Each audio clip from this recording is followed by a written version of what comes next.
Ryan had always believed that love was something you fought for. That if you truly wanted someone, you had to prove your worth. Convince them that you were the right choice. That's why, for the past 6 months, he had done everything he could to win over Sophia. She was beautiful, ambitious, and independent. From the moment he met her, he knew she was special. But there was one problem. She never fully reciprocated his efforts. Every date felt like a test. Every conversation felt like a performance. He was constantly walking on eggshells, afraid that if he didn't say the right thing or act the right way, she would lose interest. And yet, despite all his efforts, she remained distant. She canceled plans at the last minute. She responded to texts hours later with short replies. She never showed the same excitement he felt. But Ryan refused to give up. "She's just busy," he told himself. "Maybe if I just try harder, she'll finally see how much I care." So he did. He rearranged his schedule to match hers. He gave up his hobbies to spend more time with her. He even started dressing the way he thought she would like. But nothing changed. The breaking point one evening, they sat at their usual cafe. The warm aroma of coffee filled the air, and the soft hum of jazz music played in the background. Ryan looked at Sophia as she scrolled through her phone, barely engaging in their conversation. He had been telling her about an important project at work, something he was passionate about, but she barely acknowledged it. Instead, she laughed at a text message from someone else. Something inside Ryan snapped. He wasn't angry at her. He was angry at himself. Angry that he had spent months trying to convince someone to care. Angry that he had sacrificed his own happiness just to fit into her world.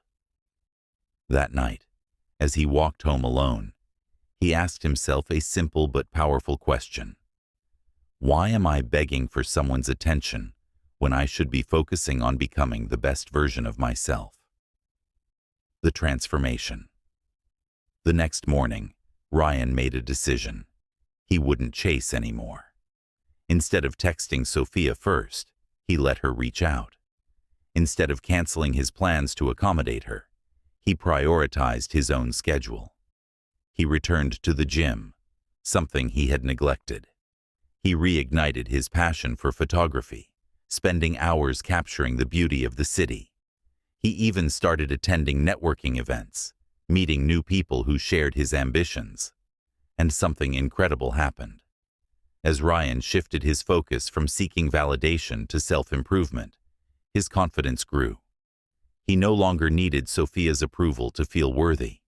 He found that worth within himself. Weeks passed, then months, and then the unexpected happened.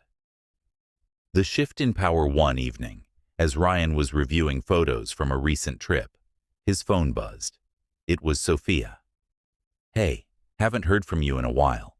How have you been?" For a moment, Ryan felt a flicker of his old emotions.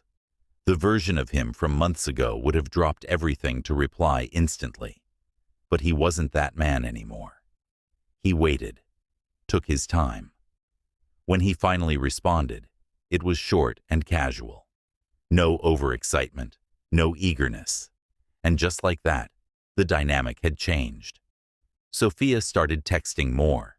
She started asking about his life, his interests, the things she had once ignored. She suggested meeting up. But Ryan saw things clearly now. He realized she wasn't suddenly interested because she had changed. She was interested because he had changed, because he was no longer the man desperately seeking her approval. He had become the man she regretted losing. The ultimate lesson. Ryan didn't hate Sophia. He didn't hold resentment.